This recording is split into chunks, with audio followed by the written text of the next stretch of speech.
నమస్కారం. City news ముఖ్యాంశాలు.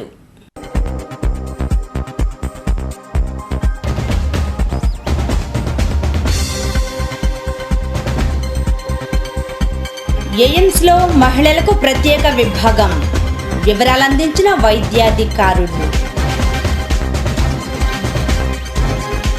ఎన్నికల కమిషనర్ తీరు సరికాదు, తాడేపల్లిలో chief whip Srikanth Reddy voice. అనధికారిక గృహ నిర్బంధం, ఇంటి నుంచి బయటకు రాలేని పరిస్థితి. నరమాంస భక్షకుడు ఈడీ అమీన్ నేటి చరిత్ర పుటల్లో.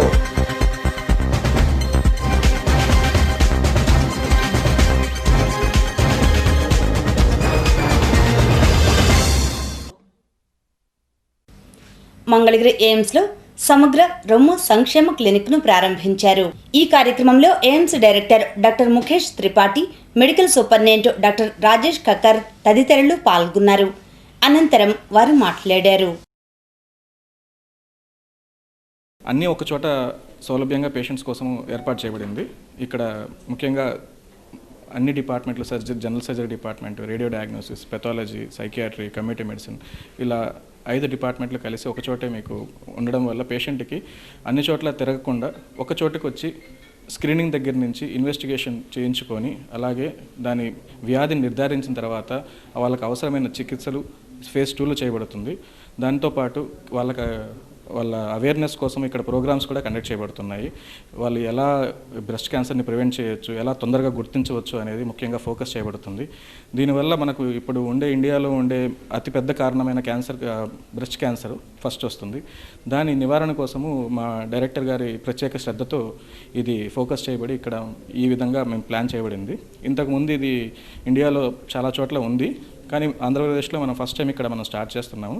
ఇంతకుముందు మా డైరెక్టర్ గారికి రిషికేష్లో ఇంతకుముందు అక్కడ పనిచేయడం వల్ల ఆ ఎక్స్పీరియన్స్ తీసుకొచ్చి ఆయన మాకు గైడెన్స్ చేయడం వల్ల మిగతా డిపార్ట్మెంట్లు అందరూ కూడా ప్రత్యేకంగా శ్రద్ధ చూపించి ఇక్కడ చేయబడి ఎస్టాబ్లిష్ చేస్తున్నాము. దీనికి అటాచ్మెంట్గా చాలా కాస్ట్లీ ఎక్విప్మెంట్ కూడా మన దగ్గర ఉన్నాయండి. బయాప్సీ కోసం స్టీరియోటాక్టిక్ బయాప్సీ అని డిజిటల్ మ్యామోగ్రఫీ సుమారుగా 2 కోట్ల రూపాయల మెషిన్ దానికి సంబంధించి, అలాగే అల్ట్రాసౌండ్ గైడెడ్ బయాప్సీస్ కానీ ఇవన్నీ ఫేజ్ 1లో చేస్తున్నామండి. ఫేజ్ 2లో ఐపీడీ త్వరలో ఓపెన్ అవుతుంది కాబట్టి దాంతోపాటు క్యాన్సర్ సంబంధించిన ఆంకాలజీ, రేడియోథెరపీ డిపార్ట్మెంట్స్ అవి కూడా ఇంక్లూడ్ చేసి ఇది మరింత విస్తరిస్తాము ఈ సేవల్ని. సో ప్రజలందరూ ఉపయోగించుకోవాల్సిందిగా అందరికీ విజ్ఞప్తి చేస్తున్నాం. కాస్ట్ అంటే ప్రస్తుతానికండి మనం ఓపీ ఖర్చు 10 రూపాయలే అండి, ఓపీ రిజిస్ట్రేషన్ ఛార్జెస్. దాంతోనే మనకు బేసిక్గా స్క్రీనింగ్, కౌన్సిలింగ్ అవన్నీ జరిగిపోతాయి. ఒకవేళ ఏదన్నా ఇన్వెస్టిగేషన్ చేయాలని ఉంటే అప్పుడు అల్ట్రాసౌండ్కి ఇన్వెస్టిగేషన్ 400 రూపాయలు, తర్వాత మ్యామోగ్రఫీకి సుమారుగా 1000 రూపాయలు, ప్రొసీజర్స్కి అట్లా డిపెండ్స్ అండి, ఒక్కొక్క పేషెంట్కి మారుతూ ఉంటుంది. Female having obesity is one of the factor, and late marriage is another factor. So community awareness is required for more people to take the advantage of this facility, and under one roof all the services will be provided. So many departments are coming under one roof, that's why its name is given integrated. So under integrated means all the services will be provided under one roof, so it will be very convenient for the patient, and all kind of services will be provided. So in phase 1 we are providing counseling services and detection services, screening services. In phase 2 we will add more services to it, like hormonal therapy will be provided, surgery will be provided, oncotherapy will be provided, plastic surgery will be later, this will be added. So I request everyone to come forward and have a screening, and here we will make them aware how to do breast self-examination and how to reveal at their own that whether person is having a risk of breast cancer or not. Because for every cancer it is better to detect in early stages. By detecting it in early stages, one can avoid the complications. Otherwise in later stages, stage 4, 3 and 4, it can spread to other areas also. If there is a very high index of suspicion, then we'll go for pathological investigations where which will be done here itself, either an FNAC or a biopsy. And we'll also teach all the women about breast self-examination, irrespective of whether they have problems or not. And once that is done, there are other problems which they may feel that it may not be apt to discuss here. So we have a counseling center here and breast counseling regarding their problems which they may not be able to share with others. They can be counseled here and all under one roof. The patient need not go to any other place. She will be screened. She will be taught about breast self-examination. She will also be subjected for investigations if needed, and breast cancer awareness also will be taught to all the women who come and visit this place. So this facility can be availed for our patients in this place. Present in this clinic will be ladies. So when a lady patient comes, she feels more comfortable when the doctors are ladies, and hence we have taken precautions on this point. And we have emphasized that lady doctors will be posted here. మీకు తెలుసా తుంగభద్ర పుష్కరాలు ఎప్పుడు ప్రారంభం అవుతున్నాయి? తుంగభద్ర పుష్కరాలు November 20 నుంచి December 1 వరకు జరుగుతాయి.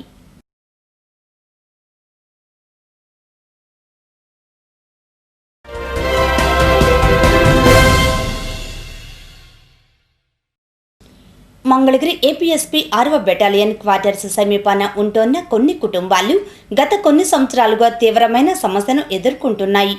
ఇంట్లోంచి బయటకు వచ్చే పరిస్థితి లేని సమస్య ఇది. ఓ రిపోర్ట్. ఏపీఎస్పీ 6వ బెటాలియన్లో పోలీస్ అధికారుల ఉద్యోగాలు చేసిన వారే వీరంతా. దశాబ్దాల క్రితమే ఇక్కడ ఇళ్లు నిర్మించుకుని ఉంటున్నారు. ఆర్ఎస్ఐగా పనిచేసిన సుదర్శన్ రావు కూడా ఈ బాధితుల్లో ఒకరు.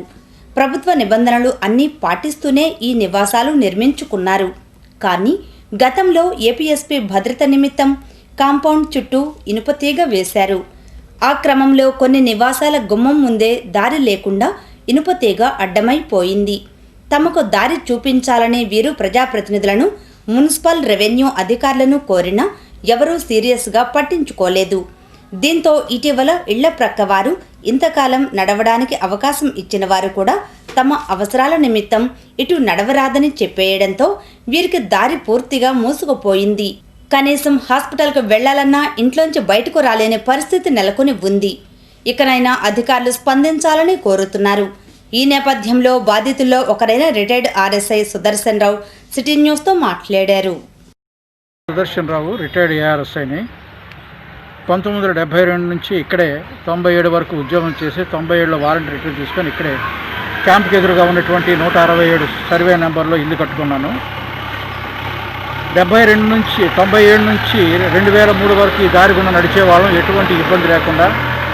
కానీ అనుకునే విధంగా ఫెన్సింగ్ వేశారు. ఫెన్సింగ్ వేసినప్పుడు కలెక్టర్ గారికి, అలాగే కమాండ్ గారికి, డిఐజీ గారికి అందరికీ మేము దరఖాస్తులు చేసుకున్నాం. అప్పుడు ఉన్నట్టు ఎంఆర్ఓ గారు రాశారు, ఒక 6 అడుగుల స్థలం వేసి ఫెన్సింగ్ వేసుకున్నట్టయితే వాళ్ళకి దారి వచ్చినట్టు అవుతుంది, కాబట్టి ఆ విధంగా చేయండి, ఆర్డర్స్ తీసుకొని చేయండి అంటే ఎవరు ఆ మాట వినకుండా ఇంతవరకు దారి ఇవ్వకుండా మమ్మల్ని బాధ పెట్టారు. నాకు ఎటైతే దారి లేదు. నా భార్య వచ్చేసి పెరాలసిస్తో ఉంది. కనీసం ఈమె ఫిజియోథెరపీ డాక్టర్ రావడానికి కూడా అవకాశాలు లేవు. ఈ వృద్ధాప్యంలో ఏదో క్యాంపు దగ్గరనే ఇక్కడ ఉద్యోగం చేశాను కదా, ప్రశాంతంగా గడపొచ్చు అనుకుంటే చావాలో బ్రతకాలో అర్థం కాని స్థితిలో ఉంటున్నాను. ఎంతమందికి మొరపెట్టుకున్నా నా మొర ఎవరు ఆలకించే స్థితిలో నాకు నా భార్యకు మరణమే ప్రాధాన్యంగా కనిపిస్తుంది. ఎవరైనా సరే నా యొక్క బాధను గ్రహించి నాకు మేలు చేసినట్లయితే నా జీవితాంతం నేను, నా భార్య వాళ్ళకి కృతజ్ఞతలమై రుణస్థులమై ఉంటాం. దయచేసి మా యొక్క విన్నపాన్ని గమనించగలడం అర్థిస్తూ ఉన్నాను.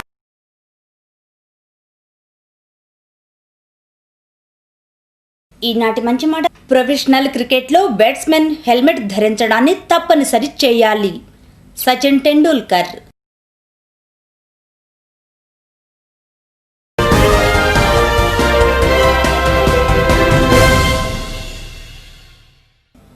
తుళ్లూరు, ఎర్రబాలెం, బేతపొడి ప్రాంతాల్లో వివిధ కార్యక్రమాలు జరిగాయి. వివరాలు రాజధాని రిపోర్ట్లో.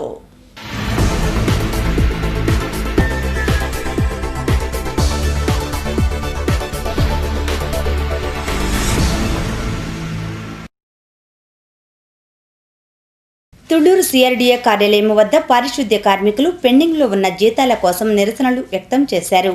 ఈ సందర్భంగా సిఐటియు నేతలు ఎం రవి, బాబురావు మాట్లాడారు.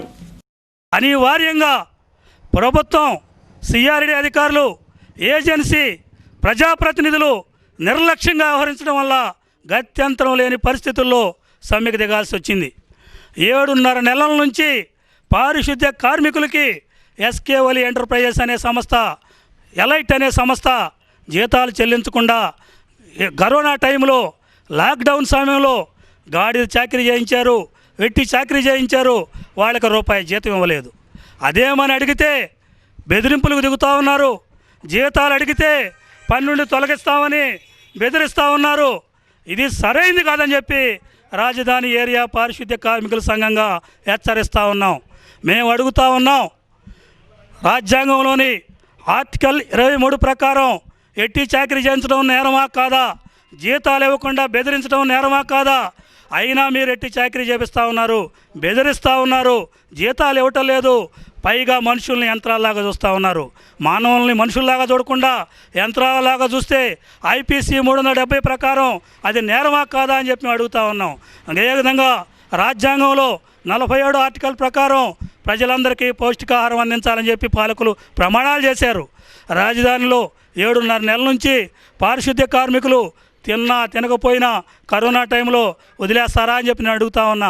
వాళ్ళకి పౌష్టికాహారం అందించరా అని చెప్పి అడుగుతా ఉన్నా. రాజ్యాంగంలో 47 ఆర్టికల్ని మీరు ధిక్కరిస్తున్నారా లేదని నేను అడుగుతా ఉన్నా. అది నేరం కాదా అని చెప్పి మేము సిఐడిగా ప్రశ్నిస్తూ ఉన్నాం. అందుకని రాజ్యాంగంలో పొందుపరిచిన 47 ప్రకారం వాళ్ళకి పౌష్టికాహారం అందించే దానికోసం వాళ్ళు పనిచేసి తిరిగి రేపు పొద్దున్న వచ్చి పని చేయాలంటే ఈ రాత్రికి తింటే తప్ప పని చేయలేరు. నువ్వు 7.5 నెలల నుంచి జీతాలు ఇవ్వకపోతే ఏ విధంగా పని చేస్తారని చెప్పి మేము ప్రశ్నిస్తూ ఉన్నాం. అందుకని ఆ విధంగా కూడా మీ మీద మేము కేసు పెట్టవచ్చు. అయినా మేము ఆగుతూ ఉన్నాం. యూనియన్గా మీతో చర్చలు జరపడానికి సిద్ధపడతా ఉన్నాం. మీ ద్వారా ప్రజాప్రతినిధులకు తెలియజేస్తూ ఉన్నాం.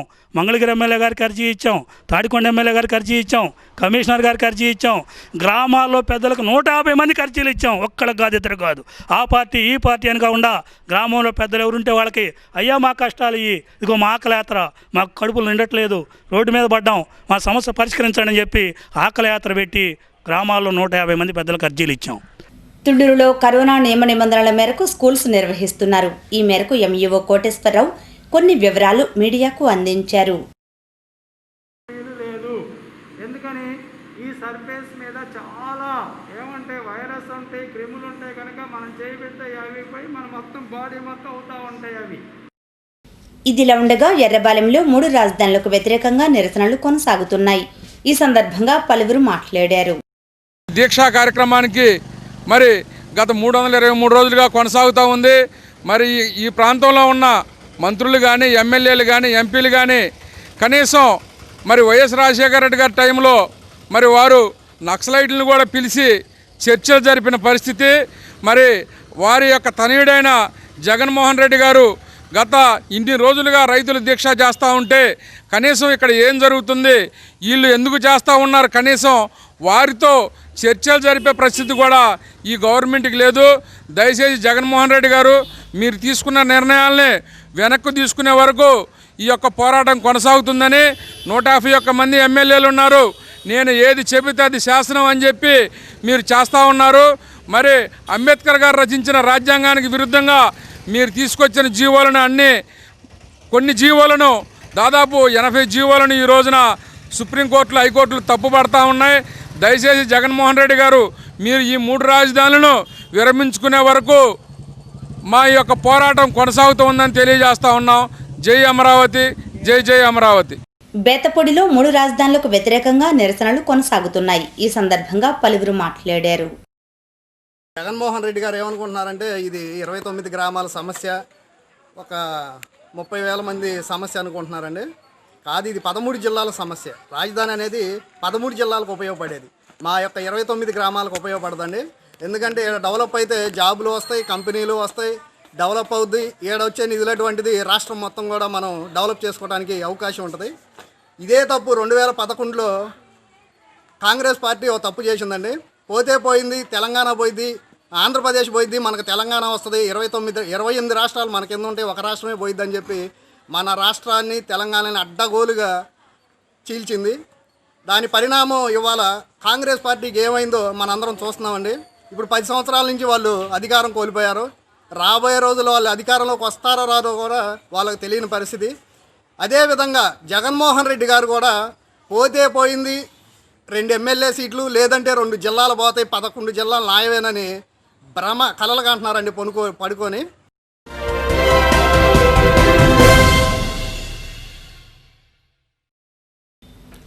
మంగళగిరి చెనకాకానిలలో రోటరీ క్లబ్ అధ్యక్షులు ఇసునూరి అనిల్ చక్రవర్తి జన్మదిన వేడుకలు జరిగాయి. వివరాలు ఇలా ఉన్నాయి. మంగళగిరి రోటరీ క్లబ్ కార్యాలయంలో బుధవారం స్థానిక rotary club president Isunuri Anil Chakravarthi జన్మదిన వేడుకలను క్లబ్ సభ్యులు ఘనంగా నిర్వహించారు. ఈ సందర్భంగా క్లబ్ సభ్యులు ఏర్పాటు చేసిన కేక్ను అనిల్ చక్రవర్తి కట్ చేశారు. ఈ కార్యక్రమంలో క్లబ్ సభ్యులు గాజుల శ్రీనివాసరావు, పారేపల్లి మహేష్, పర్వతం ప్రదీప్, వడ్లమూడి శ్రీనివాస్ చౌదరి, త్రిపురమల్లి సతీష్, ఉడతా శ్రీనివాసరావు, గుంటి నాగరాజు, తుళ్ళిమిల్లి రామకృష్ణ, ప్రసాద్, రాయపాటి వెంకటేశ్వరరావు, రామానుజుల ధనలక్ష్మి, అందే మురళి, రేవంత్, దామర్ల సతీష్, విజయ్ భాస్కర్ తదితరులు హాజరై అనిల్ చక్రవర్తికి జన్మదిన శుభాకాంక్షలు తెలిపిన వారిలో ఉన్నారు. అనంతరం వారు మాట్లాడారు. చిన్నకాకాని షైన్ ఆనంద శరణాలయంలో కూడా క్లబ్ సభ్యులు రోటరీ క్లబ్ అధ్యక్షులు ఇస్నూరి అనిల్ చక్రవర్తి జన్మదిన వేడుకలు నిర్వహించారు. ఈ సందర్భంగా బాలబాలికలకు అన్నదాన కార్యక్రమం నిర్వహించారు.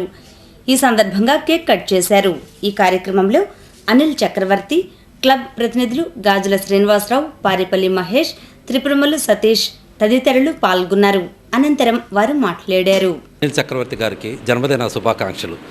మా అనిల్ చక్రవర్తి గారు ఇలాంటి జన్మదిన శుభాకాంక్షలు మరెన్నో జరుపుకోవాలని కోరుకుంటూ మీ గాజుల శ్రీనివాసరావు. మా Mangalagiri rotary club of Mangalagiri president గారైనటువంటి అనిల్ చక్రవర్తి గారి జన్మదిన శుభాకాంక్షలు. ఇలాంటి పుట్టినరోజులు ఎన్నో జరుపుకుంటూ 100 ఏళ్ళు ఆయురారోగ్యాలతో సుఖ సంతోషాలతో ఉండాలని మేము కోరుకుంటున్నాము. Thank you. షైన్ ఆనంద శరణాలయంలో మన ఆడిట్ గారు అయినటువంటి అనిల్ చక్రవర్తి గారి పుట్టినరోజు మా పిల్లల మధ్య జరుపుకోవటం, మరి వారు కుటుంబ సమేతంగా వచ్చి వాళ్ళ ఫ్రెండ్ సర్కిల్ వచ్చి ఇక్కడ జరుపుకోవటం అనేది చాలా ఆనందకరమైన విషయం. మరి ఈ సందర్భంగా సార్ గారికి మరి మా పిల్లల తరపున మా సంవత్సరం ప్రత్యేకమైన అభినందన తెలియజేస్తున్నాం.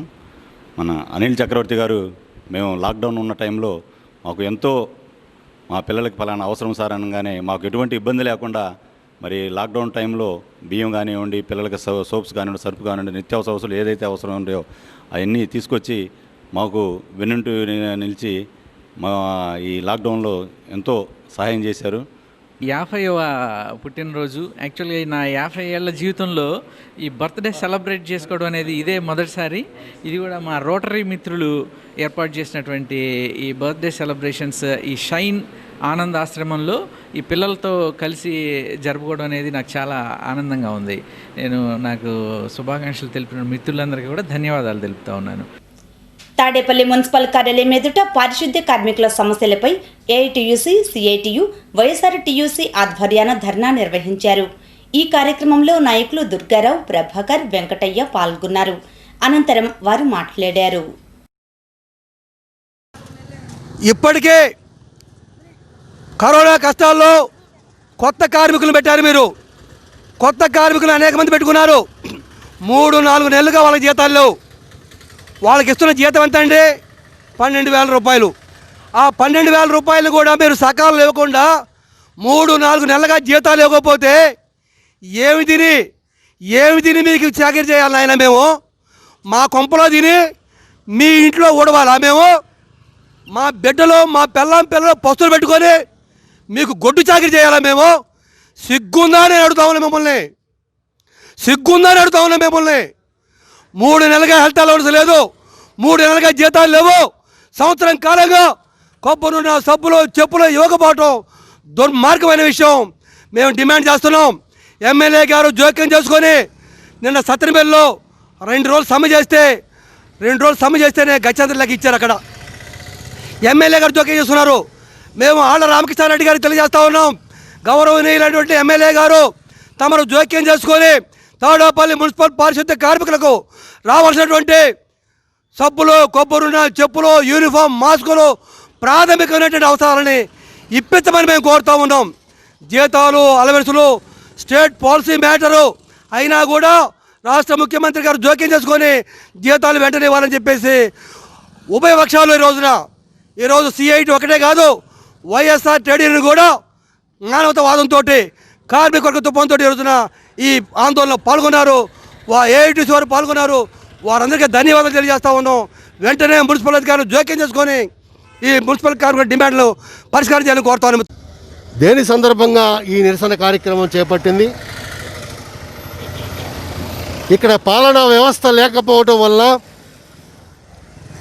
మున్సిపాలిటీ అధికారులు వారి హుకుం జలాయిస్తున్నటువంటి సందర్భంలో ఈ నిరసన కార్యక్రమం చేపట్టడం జరిగింది. కరోనా సందర్భంగా ఈ 10 మాసాల నుంచి ఎంతో ఓర్పుతో కార్మికులు తమ విధులు నిర్వర్తిస్తున్నారు.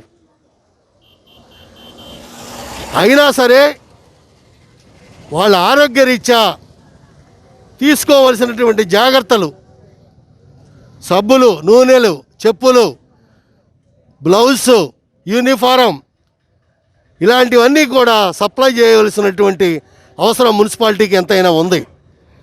కానీ సంవత్సర కాలం నుంచి వారు నిర్లక్ష్యం చేస్తూ అవి సప్లై చేయకుండా వారి చేత పని చేయించుకుంటున్నారు. ఇప్పటికైనా కళ్ళు తెరిచి మానవతావాదంతో వారికి ఈ చెప్పులు, నూనెలు, సబ్బులు, బ్లౌజులు, యూనిఫారం అన్నీ వాళ్ళకి ఆరోగ్యరీత్యా సప్లై చేయవలసిందిగా ఈ నిరసన కార్యక్రమం ద్వారా తెలియపరుస్తున్నాం. ఈరోజు నవంబర్ 4వ తారీఖున తాడేపల్లి పట్టణ మున్సిపాలిటీ ఆఫీసు ముందు మున్సిపల్ కార్మికులు నిరసన కార్యక్రమం వారి డిమాండ్లు మాస్కులు, కొబ్బరి నూనె, చెప్పులు, గ్లౌజులు మరి తదితర పరికరాలు ఇవ్వాలని అన్ని కార్మిక సంఘాలు ఈ కార్యక్రమంలో పాల్గొన్నాయి. తప్పనిసరిగా సంబంధిత అధికారులు ఈ మున్సిపాలిటీ కార్మికులకు రావాల్సిన అన్ని సౌకర్యాలు కల్పించాలని, అట్లాగే 3-4 నెలల నుంచి కొత్తగా పెట్టిన మరి కార్మికులకు జీతాలు ఇవ్వలేదు, తర్వాత హెల్త్ అలవెన్స్లు ఇవన్నీ కార్మికులకు సత్వరమే ఇవ్వాలని. పెయిడ్ ఆర్టిస్టులచే చంద్రబాబు నాయుడును దూషిస్తే ఊరుకునేది లేదని టీడీపీ ఎస్ఎస్ఎల్ నాయకులు అన్నారు. ఈ మేరకు మంగళగిరి టీడీపీ కార్యాలయంలో నాయకులు కట్టిపోగు వెంకయ్య, ఏ సుభాషిణి మీడియాతో మాట్లాడారు. మేము అలా తిట్టేవాళ్ళం కాదు. మీరు ఇప్పుడు ముఖ్యంగా తెలుసుకోవాల్సింది, ఇప్పుడు సీఎంగా ఉంది చంద్రబాబు నాయుడు గారు కాదమ్మా, జగన్ గారు. ఆయన నిలదీసి అడుగు, గట్టిగా అడగండి. అంతేకాని మీరు అనవసరంగా మాట్లాడకండి. మాకు తిట్టడం వచ్చు, మేము మీకన్నా చండాలంగా మాట్లాడగలం, కానీ మేము తిట్టేవాళ్ళం అయితే కాదు, పని చేసేవాళ్ళం. అక్కడ ముసలోళ్ళు ఉన్నారు, ఎంతో ఇళ్ళు ఉన్నారు, వాళ్ళు ఉన్నారని మాట్లాడుతున్నాం. మీరు కూడా 1 ఎకరం పొలం రాజధానికి ఇస్తే మీకు తెలిసేది, కానీ మీరు ఏమీ ఇవ్వకుండా 200 కూలీకి వచ్చి బిర్యానీ పొట్లాలకి, పులిహోర పొట్లాలకి ఆశపడే ఒక స్త్రీ నువ్వు. ఒక సాటి స్త్రీగా నేను చెప్తున్నా, నువ్వు మాత్రం ఎవరిని మాత్రం తిట్టొద్దమ్మా దయచేసి. మీరు గతంలో మన ప్రభుత్వం తెలుగుదేశం పార్టీ ఉండగా చంద్రబాబు నాయుడు గారి చేత ఇల్లు కట్టించుకున్నారు. వాటి ఆధారాలు కూడా మా దగ్గర ఉన్నాయి. మేమేమి వదిలేయం, మిమ్మల్ని గట్టిగా అడుగుతున్నాం. నువ్వు దయచేసి ఇప్పుడు ప్రభుత్వం ఎవరైతే ఉన్నారో వాళ్ళని గట్టిగా నిలదీసి చొక్కా పట్టుకొని అడుగు. మేమేమీ అడగం, మేమేమీ అనుకోము. అంతేకాని మాట తూలి మాట్లాడకు, ఎవరిని మాట్లాడకండి దయచేసి. జరిగింది రాష్ట్ర వ్యాప్తంగా తెలుసు, అందరూ తల వంచుకుంటున్నారు.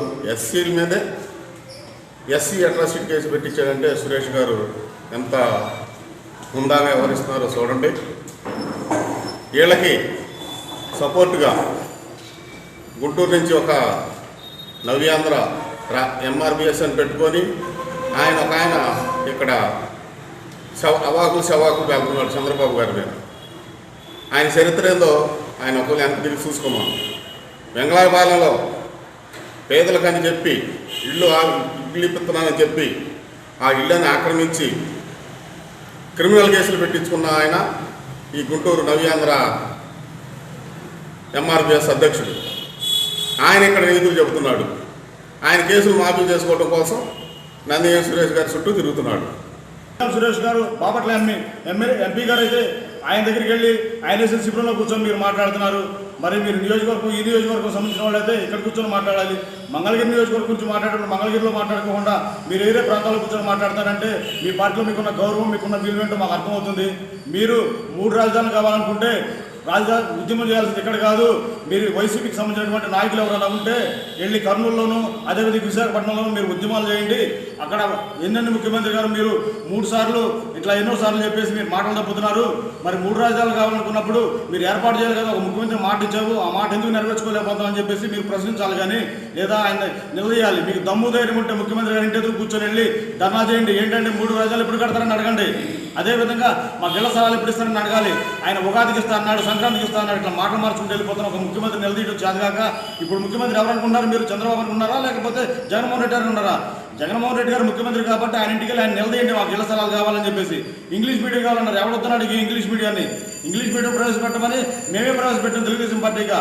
ఇంగ్లీష్ మీడియంతో పాటు తెలుగు మీడియం ఉండాలి, ఉర్దూ మీడియం ఉండాలని ఇక్కడ ఆల్రెడీ కొనసాగుతున్నాయి. మీరు ఇంగ్లీష్ మీడియం, ఉర్దూ మీడియం, అదేవిధంగా తెలుగు మీడియం కూడా కంటిన్యూ చేయండి.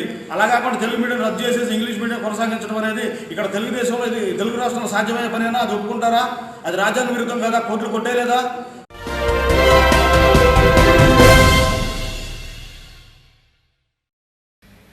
రాష్ట్రంలో వచ్చే ఏడాది జరిగే కృష్ణా గుంటూరు టీచర్ ఎమ్మెల్సీ అభ్యర్థిగా పోటీ చేస్తున్నట్లు హైకోర్టు ప్రముఖ న్యాయవాది ఎర్రాకుల తులసిరామ్ యాదవ్ తెలిపారు.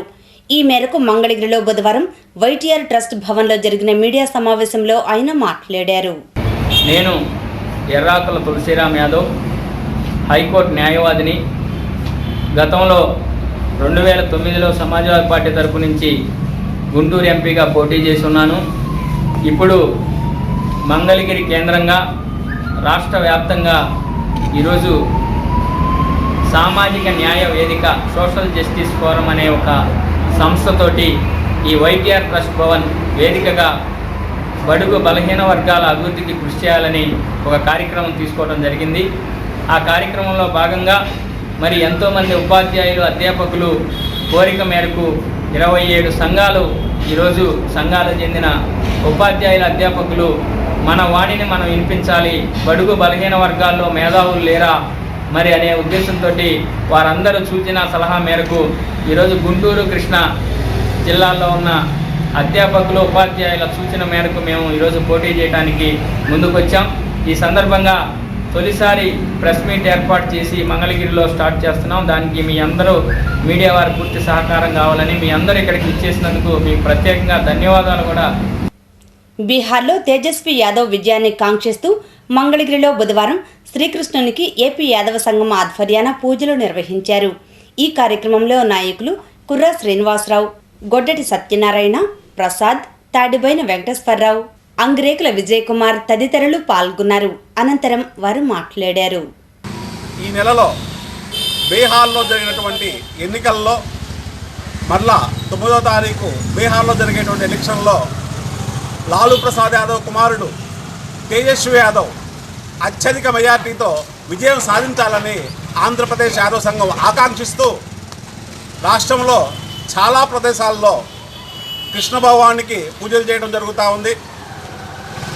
బీహార్లో తేజస్వి యాదవ్ ముఖ్యమంత్రి కావాలని, ఆ దిశగా కృష్ణ భగవానుడు ఆశీస్సులు యాదవులపైన ఉండాలని ఆంధ్రప్రదేశ్ యాదవ్ సంఘం కోరుకుంటా ఉంది. మంగళగిరికి చెందిన వైసీపీ నేత సంఖ్య ప్రతాప్ అనారోగ్యంతో బుధవారం మరణించారు. ఈయన వయసు 37 సంవత్సరములు. ఈయన భార్య సునీత 32వ వార్డుకు మాజీ కౌన్సిలర్గా ఉన్నారు. ప్రతాప్ మృతికి MLA RK, AMC director D Sivaparvathi, Munagala Malleswararao, Tadibena Suresh Yadav, MD Firoz, Rangasetty Peddabbayi, Ambati Venkatesh Naidu, Doddaka Krishna తదితరులు సంతాపం తెలిపి ఆయన కుటుంబ సభ్యులకు ప్రగాఢ సానుభూతిని తెలిపారు. ఎంఈఎఫ్ రాష్ట్ర ఉపాధ్యక్షులు పాతూరు సుధాకర్ సంస్మరణ కార్యక్రమం బుధవారం జరిగింది. ఈ కార్యక్రమంలో ఎంఈఎఫ్ మరియు ఎంఆర్పీఎస్ నేతలు బ్రహ్మయ్య మాదిగ, ఇందుపల్లి రామారావు, కూచిపూడి సత్యం, విజయ్ కుమార్, సిహెచ్ వెంకటేశ్వరరావు, కిషోర్, పి కృష్ణ, సుందర్రాజ్ పాల్గొన్నారు. ఈ సందర్భంగా మాట్లాడారు. మంగళగిరికి చెందిన పారేపల్లి విజయలక్ష్మి ఏపీ పద్మశాలియ కార్పొరేషన్ డైరెక్టర్గా నియమితులయ్యారు. ఈ సందర్భంగా గుంటూరులో జరిగిన బీసీ కార్పొరేషన్ చైర్మన్ మరియు డైరెక్టర్స్ అభినందన సభలో పారేపల్లి విజయలక్ష్మిని సత్కరించారు. సినీ నటుడు రాజశేఖర్ ఆరోగ్య పరిస్థితి కొంత ఆశాజనకంగా ఉందని ఆయన సతీమణి జీవిత మీడియాకు తెలిపారు. అందరికీ నమస్కారం. రాజశేఖర్ గారి హెల్త్లో చాలా మంచి ఇంప్రూవ్మెంట్ వచ్చింది. ఆయన బాగా రికవర్ అవుతున్నారు. సిఎన్సి హాస్పిటల్లో డాక్టర్ కృష్ణ గారు అండ్ టీమ్ ఆఫ్ డాక్టర్స్ చాలా క్లోజ్ మానిటరింగ్ చేస్తూ ఆయనని చాలా బాగా చూసుకుంటూ ఈరోజు he is like almost major risk నుంచి బయటపడే సిచ్యువేషన్లోకి తీసుకొచ్చారు. ఆయన స్లో అండ్ స్టడీగా కోలుకుంటున్నారు.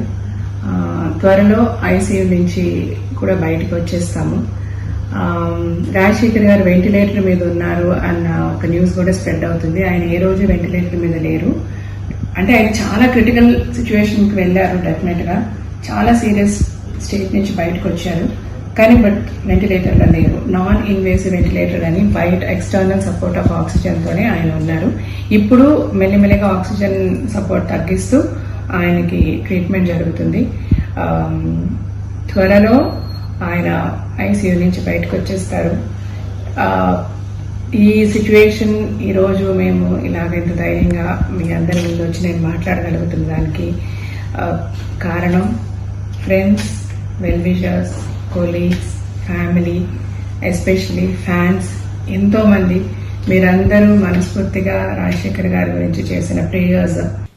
ఇప్పుడు ఆధ్యాత్మిక సమాచారాన్ని తెలుసుకుందాం.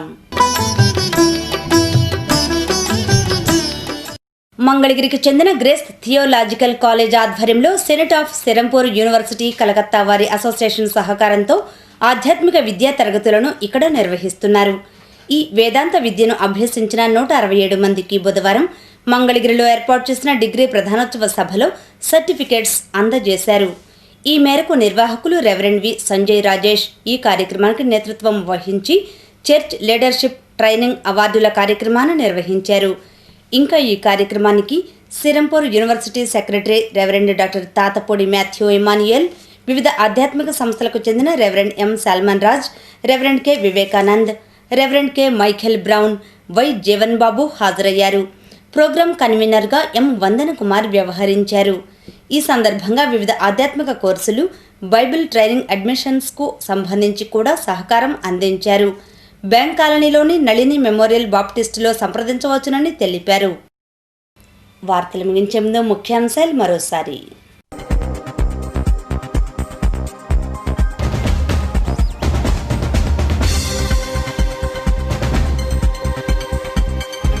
ఎయిమ్స్లో మహిళలకు ప్రత్యేక విభాగం, వివరాలందించిన వైద్యాధికారులు. ఎన్నికల కమిషనర్ తీరు సరికాదు, తాడేపల్లిలో chief whip Srikanth Reddy voice. అనధికారిక గృహ నిర్బంధం, ఇంటి నుంచి బయటకు రాలేని పరిస్థితి. నరమాంస భక్షకుడు ఈడీ అమీన్ నేటి చరిత్ర పుటల్లో.